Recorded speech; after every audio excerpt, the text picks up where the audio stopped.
I'm your host, Riri.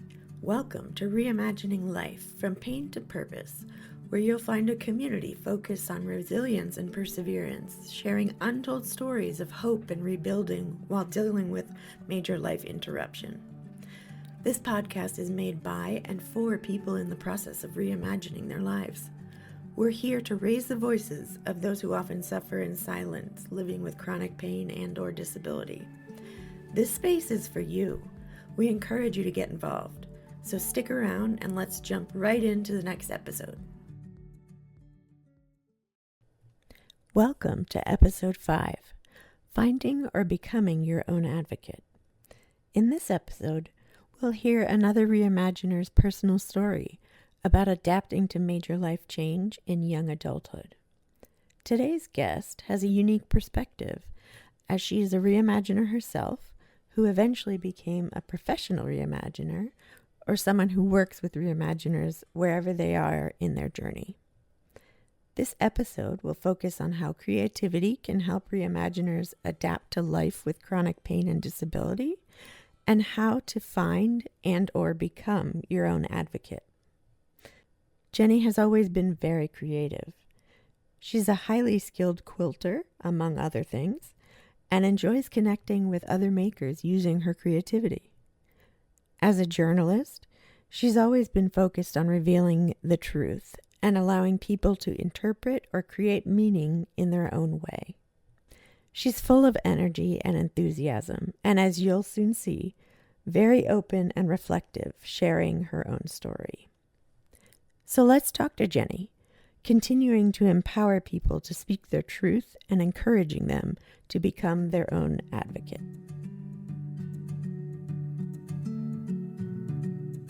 So welcome.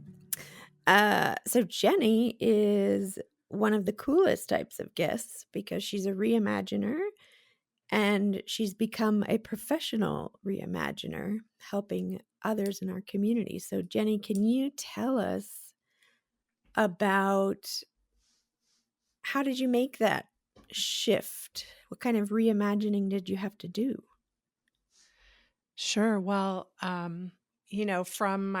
from childhood, I was a reimaginer. I grew up in some really crazy, like abusive situations that Oh, just really turned me into like a fighter, like not necessarily a physical fighter, right. but like a spiritual fighter, mental fighter. And, um, so by the time I left to go to college, I moved across the country and I never looked back. Like, not only was I really made to feel like I wasn't welcome to come home, but also I oh, was like, that's fine. I don't want to come home. oh. um, so, right away at college, I was building a life for myself in a new part of the country. And really was like, okay, how do I build my life here? So that was right away. And then later, as we'll get into more in depth, I developed a handful of chronic illnesses that really forced my life to take a very different direction, forced me to rethink my career and how I move through the world. Mhm. And, I've also gone through a really hard divorce from my first husband, which really Oh boy. forced me to reimagine what love could look like for me. And I mean, now I'm married a second time to like my dream partner. So Oh, it good. all worked out in the end. But it was, I had to really rethink like, wait a second, how do I want to be in relation to people? How do I want to be Yeah. in loving relationships? So, and then recently in the last few years, last like 2 or 3 years, I've been doing some really deep trauma therapy, really touching on, not just touching on, dancing with, some of those hardest things that I experienced growing up with, and really learning how to maneuver, how to take care of my body and honor that. And then through that work I've been doing, I've healed in a lot of ways. And so I've been able to pivot and again and really reimagine what my career and what my life could look like. So I've had like many opportunities on the path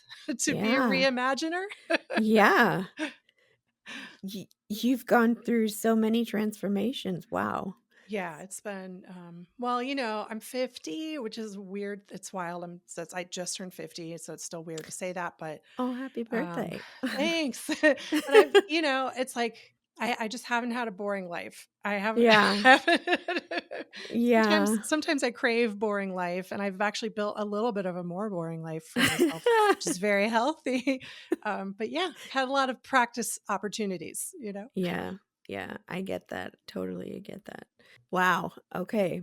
So, why don't you tell us a little bit about your work and how you've made your purpose trying to help other reimaginers? How did the physical illnesses you've had impact you, and then how did you sort of come full circle and make that a profession, Mm. dedication to helping others within those situations? Yeah, sure. I love sharing this story because I think that it's truly possible for other people to do similar things, like in the sense of Mhm. kind of reimagining or reinventing yourself. From a very young age, I've always been a writer, and from a very young age, I knew I wanted to be a journalist. And Mm. journalism, the way that I learned and the way that I still practice for me is about shaping the world through revealing truth. It's really about making sure that the truth is out there and available to all people so that they see what reality is and then they can make decisions based on that.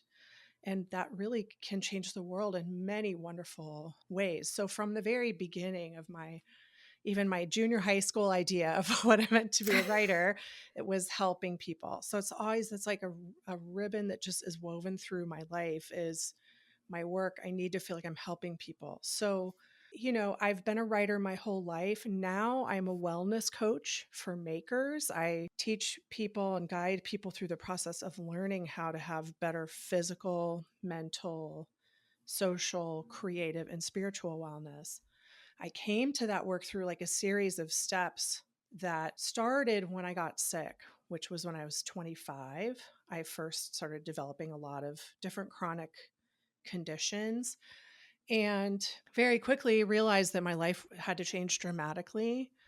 And so through that work of like learning how to become a sick person, a disabled person in this world, I learned a lot about myself. And as I learned more and more and I got more comfortable with this new way of life, once again that desire to tell the truth, to share people's stories came through. And so I started this project called ChronicBabe, which was around for about 16 years. And ChronicBabe, when it started, was a blog. And like that was it. There was no social media then. Like You the were only ahead of your time. yeah, we had MySpace. That's what we had. Here. But yeah, blogs were new, and I was like, you know what I'm going to do? I'm going to tell my story. I'm going to interview people and tell their stories, because it was really hard to be a 25-year-old woman with fibromyalgia in 1997 because they Mhm. weren't diagnosing people my age with that kind of stuff, and I had been very athletic. And so I was this slender, athletic, relatively good looking, I guess, to some people, young person. And everywhere I went, people were like, but you can't have fibromyalgia. Like, look at you. Mhm. And so it was a really big challenge. And I just didn't want to, once I started to learn how to live this new lifestyle, I thought I need to make the thing that I wished for when I first got diagnosed. Mhm. So Chronic Babe was my blog, which eventually turned into a YouTube channel, and I wrote a book, and I toured the United Wow. States doing advocacy work. And like, so it's like each time I've gone through these big changes in my own life, it has kind of circled back around to how I want to help other people. And that continues today as a wellness coach for makers, because a big part of my healing process has been quilting and crafting. And the more I do that work, the more I know how it heals people, the more I meet quilters and other crafters who have wellness challenges. And I'm like, wait, I can help you. so, so that's how it's come around. It's been like a kind of constant evolution in that Wow. direction. That's really kind of incredible how you've been able to take everything in, process it, and grow with it, and then turn it into some creative outlet, energy, etc. Like Thank that's you. that's awesome. Yeah, I will say, just so anyone listening, I make it sound easy because I'm just telling you that But wow, there were also low points. So just don't be confused. It was not just this beautiful idyllic path. There were lots of times of questioning, what the heck am I doing? And there were lots of Mhm. low moments along the way. So Yeah, and I mean, everyone, we all have them. It's part of being human, I think. yeah. So, how can you tell me? I don't know if there's a way you could sort of describe how do you think creativity really helps people in Mm, their wellness journey? yeah, there's so many ways. First and foremost, learning something can be so rewarding. So just Mhm. as especially as adults, sometimes we don't our life isn't set up for us to keep learning unless we're looking for it. We Yeah. may work a repetitive job, we may just kind of do the same thing at home, and there may not be challenges to learn. So learning something, exercising our minds, and then getting that reward of succeeding in the learning can be so amazing. And crafting uses all these different senses. You use your hands, you use your eyes, you use your ears. Sometimes you use your mouth. I definitely I poke myself with needles all the time and my finger goes right into my mouth because I don't bleed on my quill. So I mean, you're using all different parts of yourself, and there's also so that's really good because you're reminding your body that it has all these beautiful senses that you can put to use. And then there's a social aspect, or can be a social aspect, to creativity where if you want to, like I am, I'm in a quilt guild, which is like a group of Hmm. people who like to teach each other and support each other. And, there's ways to share your craft or your art with other people. So there's opportunities for connection. There's a physicality to a lot of creative pursuits that means you're Mhm. moving your body a lot, and that means your circulation is improved. And so that's really good. It's like, Yeah. and it allows you to play and to improv and to think about, like, wow, how am I going to fix this? Or how am I going to solve this? How am I going to do something differently? When you nurture those skills and craft, then you have those skills when it comes time to, for example, be an advocate for yourself, how to navigate the Wow. healthcare system. So if you are nurturing your creativity and thinking all the time about, well, how do I riddle this through? What resources do I need? Who do I want to connect with? Like those same questions you ask when you're being your own best advocate as a patient. So tell us a bit about your advocacy work. What lessons learned can you share about Mm. becoming your own advocate? And then you went even above that and became, was it state level or was it Yeah, national? I did state and national level advocacy work. Yeah, Wow. I did. Would love to Well, hear. yeah, sure. So, I after a few years of running ChronicBabe, and I developed a very large audience, which was, I think, easier to do then because fewer people were online and there were fewer Mhm. platforms commanding our attention. So, at one point I had tens of thousands of people coming to my website every month, and Wow. it was really amazing to get in front of those people. But I wanted to be in front of people in person too. So I started traveling and going to events and speaking at conferences and stuff. And through that, I developed relationships with universities, pharmaceutical companies, ad agencies, all these different kinds of organizations that want to understand the patient perspective. And so I got Hmm. pulled in on a lot of different kinds of projects. And so, that's a little bit about some of the advocacy work I've done. And I would say a lot of my work was through US Pain Foundation the last couple of Okay. years that I was doing it. And they helped me. They're the ones who helped me. So I'll try to make a really long story short, but in a few years ago, so one of my conditions is fibromyalgia, and I have a Mhm. bunch of other things too. But and there was this insurance company practice at the time that said that if you start a new policy or renew a policy at the beginning of the year, that they could force you to take steps to show them, to prove to them that you need your medications.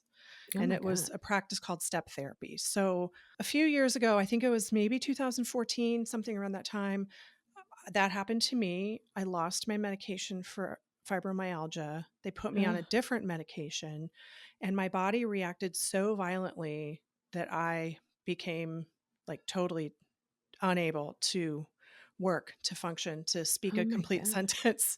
And Oh my God. so, yeah, it was really, really intense. And my doctor at the time, he was such a great advocate for me, and he really helped get me back on the medication. It took us a couple months, but he worked with his team and with me to make that happen. But once I got back on the medication and I felt better again, I went to people at US Pain Foundation and I said, listen, what can I do? And they were like, we can help you change the law in your state.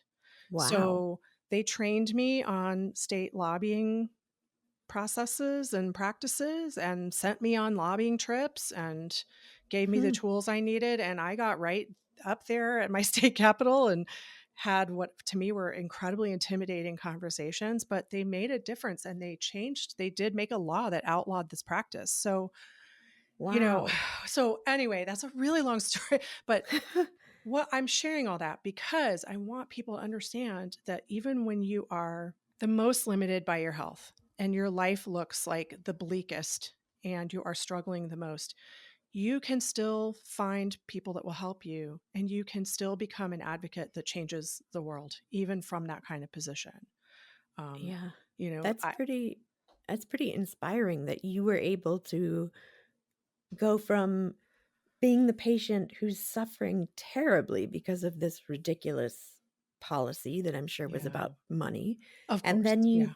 you I mean, you switched the story. You got a law passed. That's incredible. Yeah. Thank you.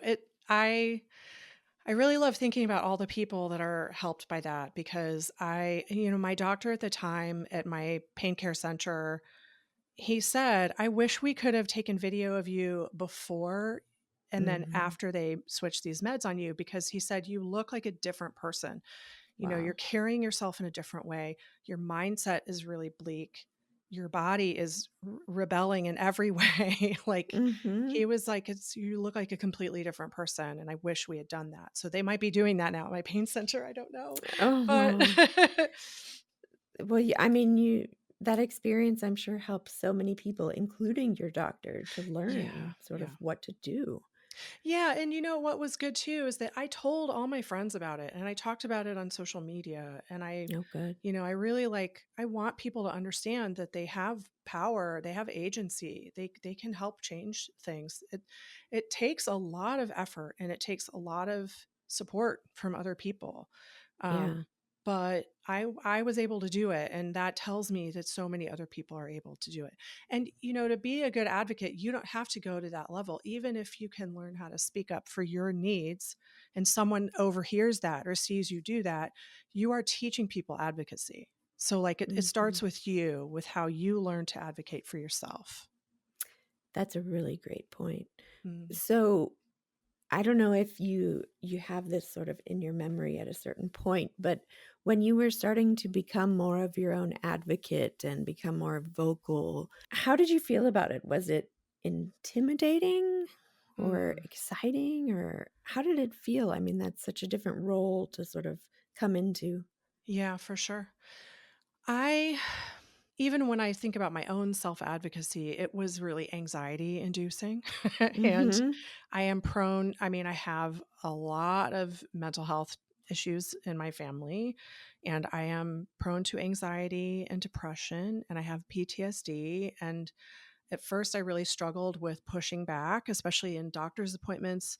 Mhm. With me being a woman and doctor's appointments with men, the way that I was raised, I felt very intimidated by these people. And so Yeah.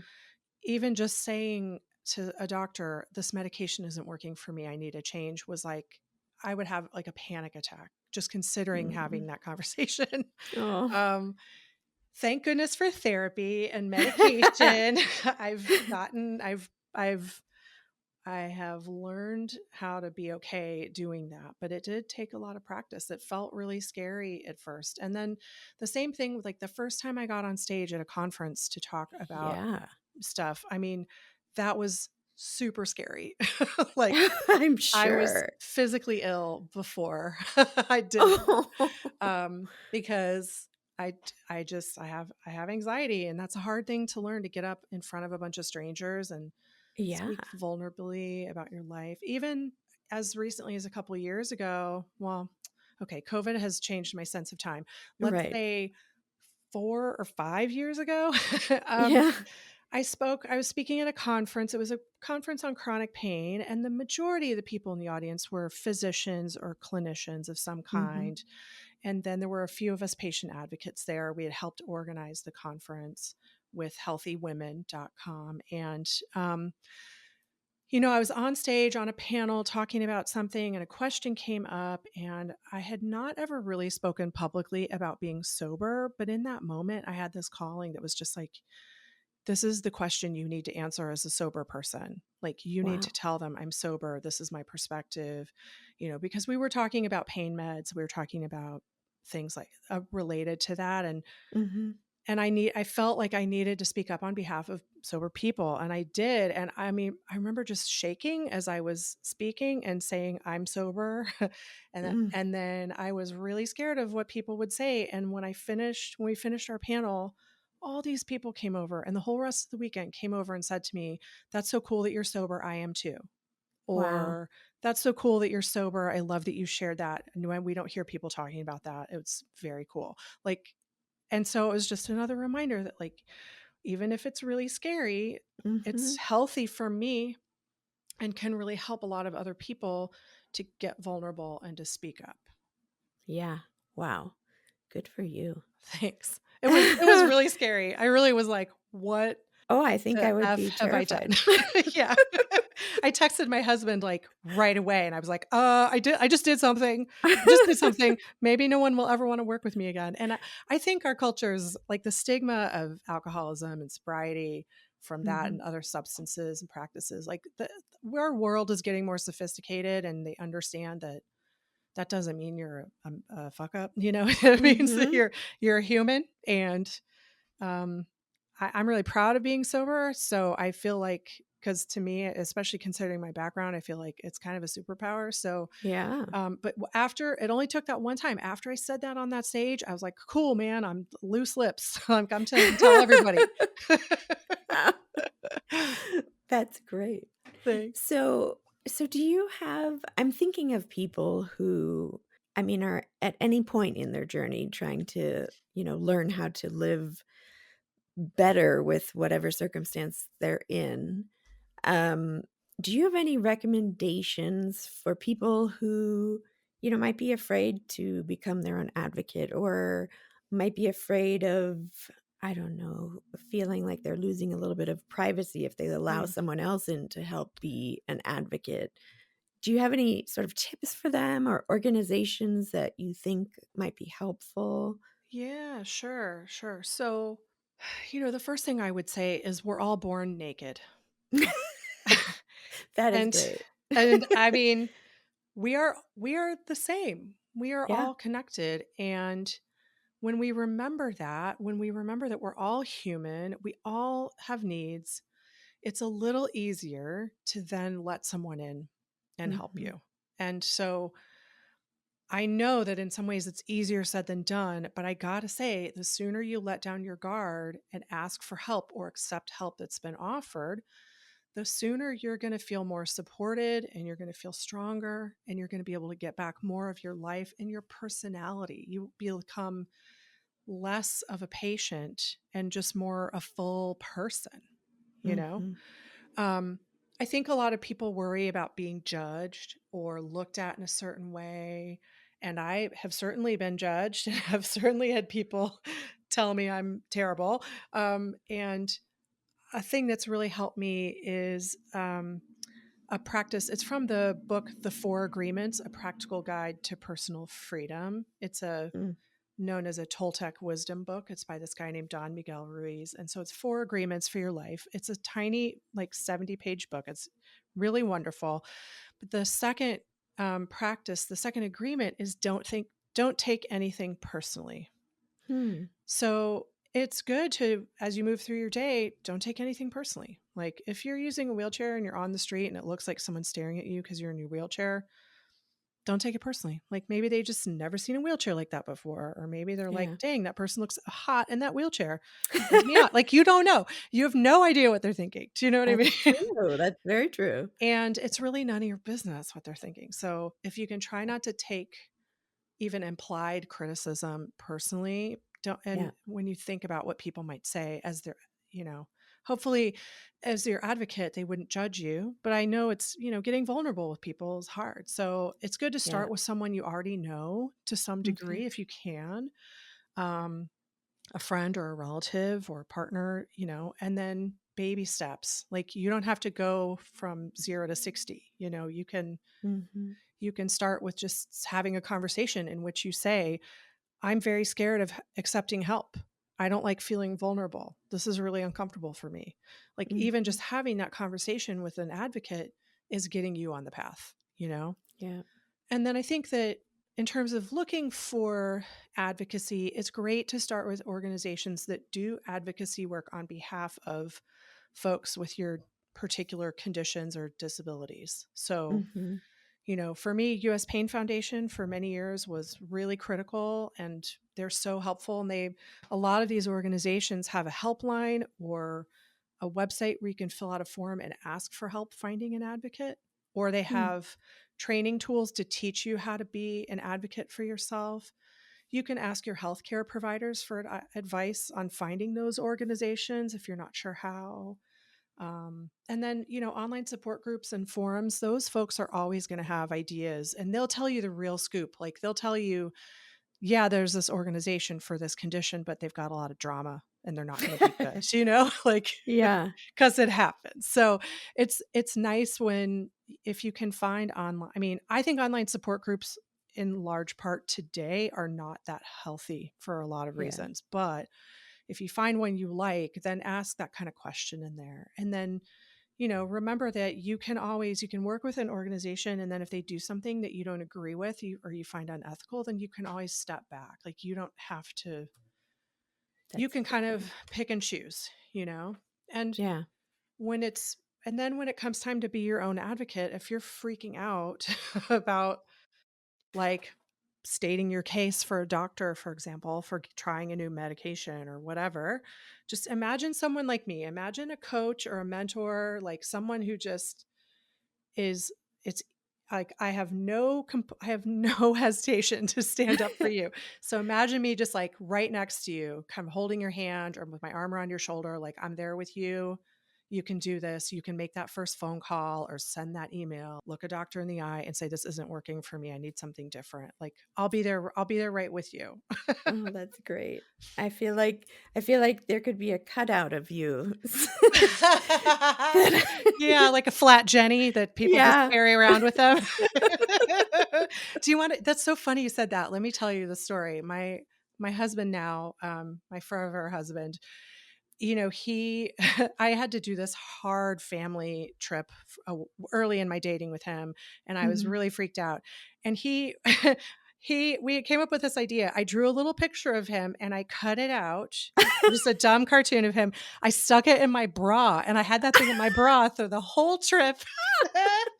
And it was like he was there with me. Truly, it was like I could feel him. I could touch my chest and feel like the paper. Oh my And god. it was like it helped me so much because because I knew that he knew my truth. I knew that he saw what was reality and he knew that I was going through something hard, and I knew that Yeah, he respected me and supported me. And so it truly was like he was with me on the trip. So, that's we laugh awesome. about that kind of stuff, but it Yeah, it works. works. Yeah, that is awesome. And the sillier the better, because life with chronic illness is really freaking hard. I mean, Yeah. really hard. Yep. And so the more we can find fun, like when I'm doing coaching with clients, they don't have to have fibromyalgia or maybe they have some other thing going on. Like it is not unusual for me to pull out like a paper lunch bag and make a puppet to like act out stuff. It's like we get weird, we get really silly because a little Yeah. levity helps. It helps our body, it helps our mind, and it makes everything just like a little less scary. One thing I wanted to share coming back to creativity and Mhm. how we how we can use our creativity to be an advocate. So these friends used to organize this event called 20 by 2 that took place here in Chicago where I live and Mhm. then in Austin, Texas. And each time they would do it, they did it a couple times a year. And each time the theme was a question. And 20 people would get 2 minutes each to answer the question. And so they would Mhm. take turns going on stage. They would do stand-up comedy, or they would play a song they wrote, or make show a tiny film they made. And it was like really fun. It was just this really quirky, weird, Mhm. creative scene. So I spoke at it a number of times. And one year, the talk that I gave was it was a visual and spoken word presentation. My spoken word was just talking about what it's like to move through the world as a person with an invisible illness, and the Mhm. weight that I carry and how that impacts me everywhere, and how I just wish, like, if people understood that, they would be kinder to each other. Yeah. And the images I showed, which I hope that we can share at least one with your audience, for that little video I showed, Joe, who's now my husband, we went around the city with a giant Ziploc bag of old prescription bottles. And I'm talking like a 2 by 4 foot kind of Ziploc bag, right? The kind you put sweaters in under your bed. Yeah. And it was full, and we took it everywhere. And he took all these photos of me. So, like, getting on the bus, at the laundromat, shopping at the grocery store. We took one picture of me and my bag of pill bottles sitting on a park bench watching the sunset. Like, it was a whole thing. And That's so it was so nerdy and so dumb, but I loved it so much. It wasn't dumb, but it was but silly, is it's what I mean to say. fantastic. Yeah, it was so great. And like, people got it. Like, they really Yeah. saw me with struggling with this giant bag at the grocery store. And I would Mhm. explain to them what it symbolized, and they really got it. And they were like, yeah, that's right. Like, everything you do is harder because of this, but no one knows. And so to Yeah. visualize it, um, and man, people have talked to me about that talk for years and years. Like, it Hmm. made an impression. So I just want to remind people that as they think about advocacy work, it can take so many forms. And the more you bring your creative spirit into that work, the more interesting and different it's going to be. And that's going to be more memorable to people. And you really are going to change people. And so get weird is my advice. Such a great point. I'm so glad you brought that up. Thank That's you. that is awesome. Thanks for sharing those. So, throughout your whole journey, and we've talked a little bit about, how many different places you've been. What do you think has been the most Mm, difficult challenge for you? mhm. I mean, wow, there've been some I know there are many. there've been some low points, but it's hard to pick one. I would say in recent memory, like maybe in the last decade, Mhm. I would say that realizing, accepting, owning up to the fact that I needed to get sober was so hard. Like, Mhm. it took me about a year to finally say something to my therapist. And my therapist, who I love, adore, who I've worked with now on and off for more than 20 years through my pain care Mhm. center. She's amazing. And I was scared to even tell her. I was scared that she would say that I had been lying to her, that she would judge me. Mm. And I mean, of course she didn't. She was amazing. But Yeah. I was so afraid because there is such a stigma. And I felt so ashamed of myself because I thought that the family gene had like skipped me. Yeah. And I was always really proud of that. And then so accepting that it hadn't, and that I wasn't at rock bottom, but that if I stopped now I could skip the rock bottom part. Yeah. So it was really, really hard. And I had been using, it wasn't like I did it for a really long time, but I definitely was using alcohol to numb myself out in an unhealthy Yeah. way. And but getting to a place of, finding recovery. I found a Buddhist recovery program called Recovery Dharma, which is really in Oh, line with wow. my spiritual path. So, Hmm. um, finding that recovery community and starting to go to meetings and telling total strangers that I was an alcoholic was freaking terrifying. Like, Yeah. I the can only most, imagine. oh, but once again, it was just like with other stuff with chronic illness and other challenges, like speaking my truth, sharing Yeah. my story led to healing, and then led me to be a person who now is very comfortable speaking about sobriety and advocating for people. So, like, if I'm part of a conference planning thing and they say every night we're going to have a big, boozy party, I'm going to Mm. be there saying, listen, that's not cool for the sober people. You got to think Yeah. about what would be good for them too. Like, I'm that advocate. I'm basically everyone's, like, I'm an annoyance. I'm always asking for stuff. No, but for real, it's kind of amazing to look back now. It'll be 5 years in April of 2023. And um, it's one of the hardest things I've ever done, but it has been so rewarding. And my health, my mental health and my physical health and my spiritual health, everything is so much better now. Like so That's much better. wonderful. Congratulations. Thank you.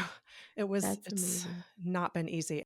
So actually, yeah, maybe that's something we should add or clarify. So how long, about very approximate, do you think it took for you to start becoming your own advocate and then Oh, wow. taking that next step to being, a high level advocate? Yeah. High level, not as in like hierarchical, but just like broader work. Yeah. Right. Yeah. Yeah. Yeah. Wow. Well, let's see. I got diagnosed in 1997 and I started ChronicBabe. It's my memories are getting a little blurry now, but it's either 2003 or 2004, I Okay. believe. I'm doing some mental math on that. And yeah, I think it was 2004.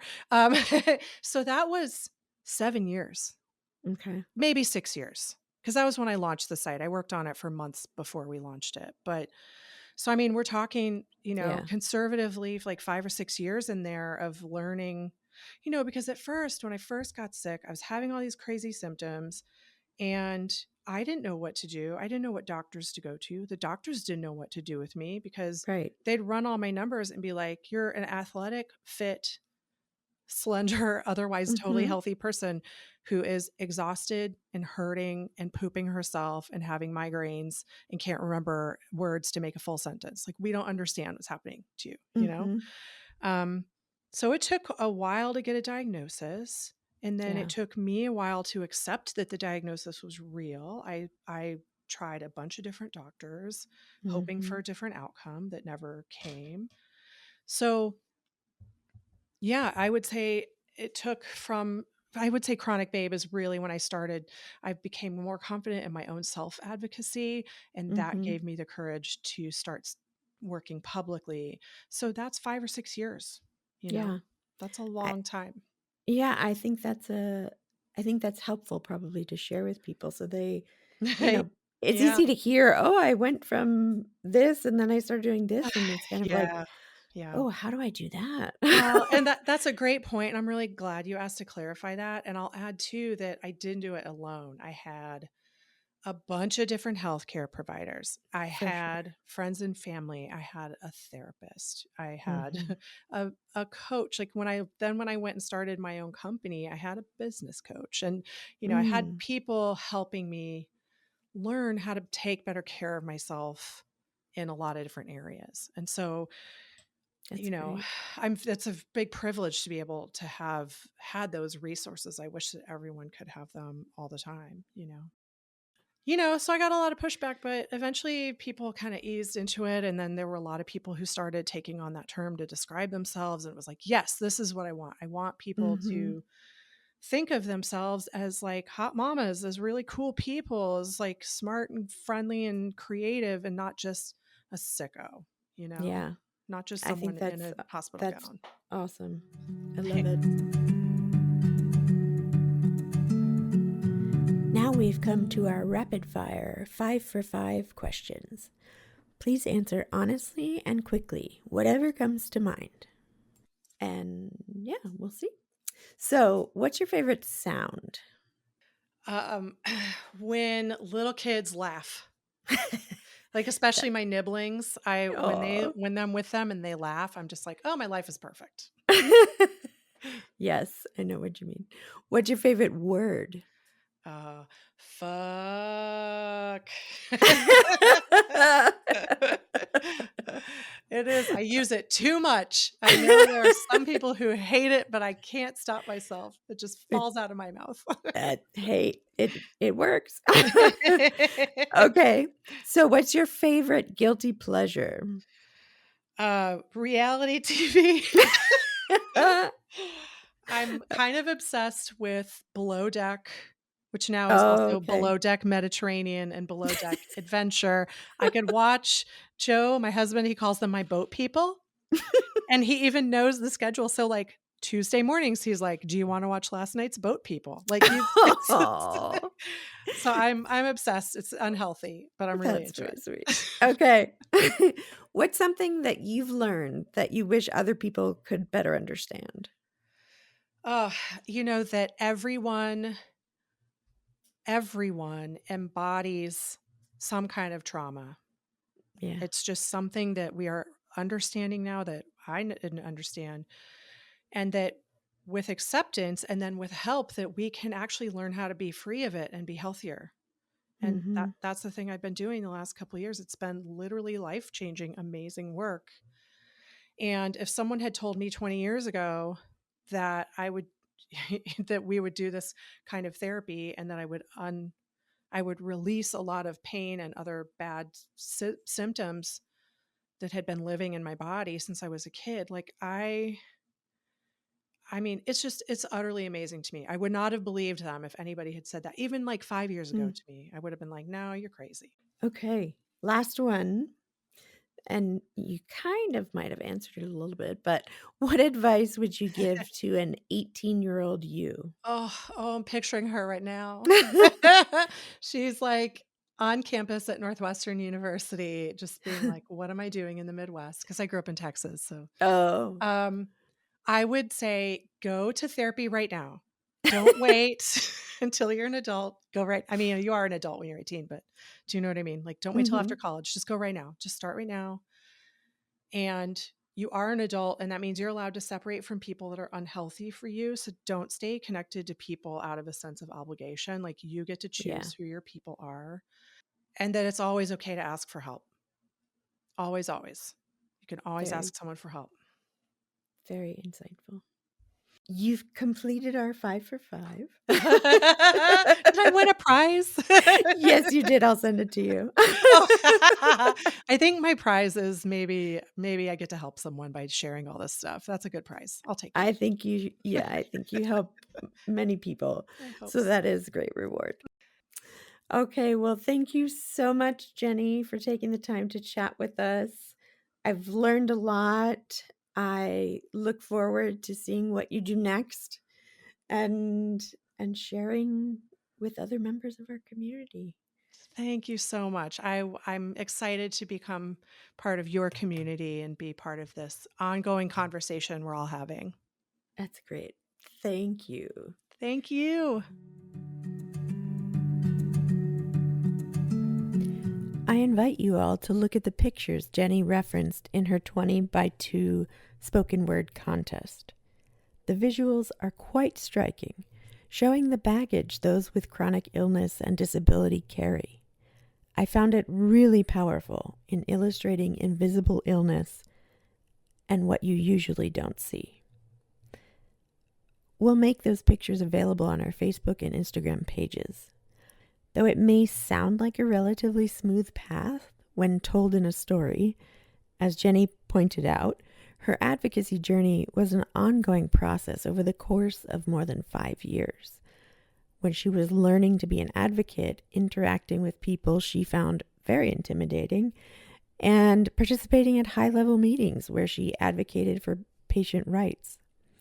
She successfully lobbied against a law in Illinois that allowed insurance companies to not pay for medications for people's existing chronic illnesses. Jenny was able to play a role in outlawing that rule. What a major win. Her message of start small and build, and anyone can do it, is truly inspiring. I also appreciate how Jenny engages with people. Even when talking about difficult subjects, she finds a way to be very direct and clear, but also able to laugh. Living with chronic illness and disability is hard, as she said, and we have to find humorous ways to interact and remain positive. I see that creativity really is a great tool in one's wellness journey.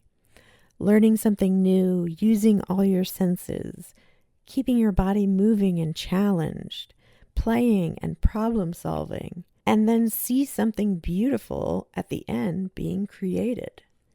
I hope the resources Jenny mentioned will be helpful for you in trying to find your own advocate or help yourself find someone who can help you.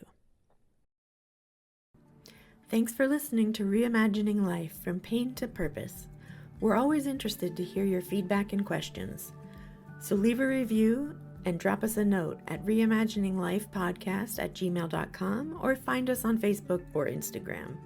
We hope you'll tune in for the next episode.